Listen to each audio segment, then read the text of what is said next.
suatu sore yang tenang, aku menerima undangan dari teman-teman lama saat masih kuliah. Kami semua sudah lama tidak bertemu sejak lulus kuliah. Di dalam villa, aku bertemu dengan teman-teman lamaku, Budi, Sinta, Ari, dan beberapa orang lain. Kami berkumpul di ruang tamu yang besar dengan perapian yang masih berfungsi. Aku tiba di villa pada hari Jumat. Villa itu besar dan mewah, tapi terlihat tak terawat. Dindingnya kusam, beberapa jendela pecah, dan halaman penuh dengan rumput. Namun, suasana nostalgia dan semangat reuni mengalahkan rasa takutku. Selamat datang, teman-teman. Malam ini kita akan menghabiskan waktu dengan cerita-cerita seru dan mengenang masa lalu, kata Budi dengan senyuman lebar. Kami semua tertawa dan mulai berbincang-bincang, menikmati makan malam bersama sambil berbagi cerita. Malam itu terasa hangat dan menyenangkan, sampai akhirnya kami memutuskan untuk menjelajahi villa. Setelah makan malam, Budi mengajak kami berkeliling villa. Kami menemukan banyak kamar yang tampak seperti tidak pernah dihuni selama bertahun-tahun.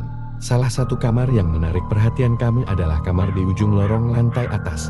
Pintu kamar itu terkunci, tapi Budi berhasil menemukan kuncinya.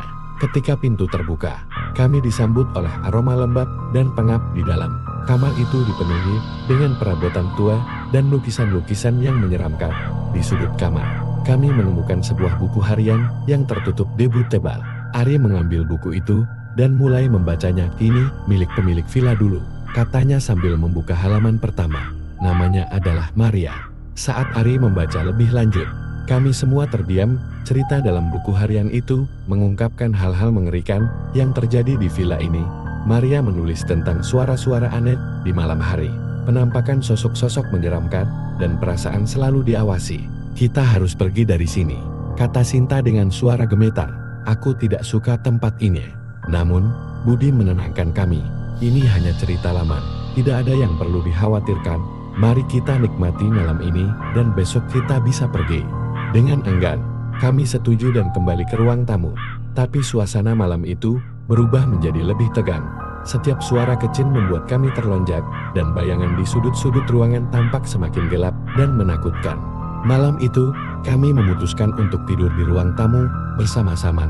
Karena tidak ada yang berani tidur sendirian di kamar, kami menyalakan perapian dan berbaring di sofa serta karpet yang ada. Namun, tidur terasa mustahil karena rasa cemas dan takut. Tengah malam, suara-suara aneh mulai terdengar, langkah kaki di lantai atas, pintu yang berderit, dan suara bisikan yang samar-samar. Kami saling pandang dengan wajah ketakutan. Apa itu?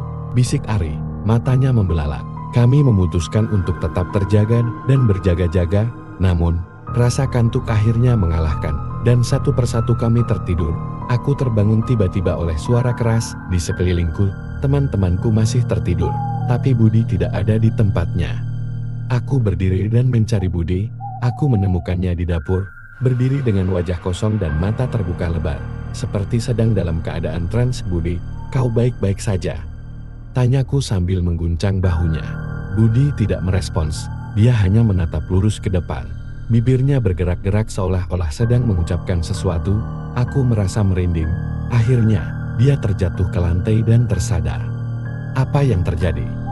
Tanya Budi dengan suara lemah. Kau seperti sedang kerasukan, kataku. Kita harus keluar. Pagi itu, kami semua sepakat untuk meninggalkan villa secepat mungkin. Kami mengemas barang-barang kami dan bergegas menuju pintu depan. Namun, saat kami mencoba membuka pintu itu terkunci rapat. Kunci yang digunakan tadi malam tiba-tiba hilang. Kita terjebak di sini, seru Sinta dengan panik. Kami mencoba mencari jalan keluar lain, tapi semua jendela dan pintu belakang juga terkunci. Suasana semakin tegang, dan perasaan takut semakin mencekam. Saat itulah kami mendengar suara dari lantai atas, suara langkah kaki yang berat dan lambat, seolah-olah ada seseorang atau sesuatu yang mendekat. Kami semua membaku, tidak tahu harus berbuat apa. Apa yang kita lakukan? Bisik Ari.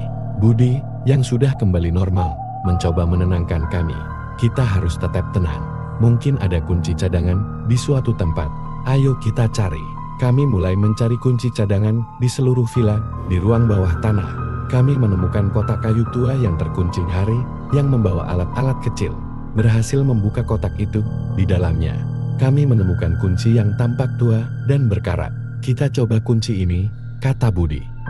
Dengan hati-hati, kami kembali ke pintu depan dan mencoba kunci itu. Ternyata kunci itu berhasil membuka pintu. Kami semua merasa lega dan segera berlari keluar. Saat kami berdiri di halaman, kami menoleh ke belakang dan melihat villa itu. Meski sudah keluar, perasaan tidak nyaman masih terasa. Kami memutuskan untuk pergi sejauh mungkin dari tempat itu. Namun, sebelum kami pergi, seorang pria tua mendekati kami. "Apa yang kalian lakukan di villa itu?" tanya. Kami menjelaskan bahwa kami hanya mengadakan reuni dan tidak tahu apa-apa tentang sejarah tempat itu. Pria tua itu mengangguk pelan. "Villa itu memang punya sejarah kelam, banyak yang menghilang di sana. Kalian beruntung bisa keluar." Kami semua merasa ngeri mendengar ceritanya.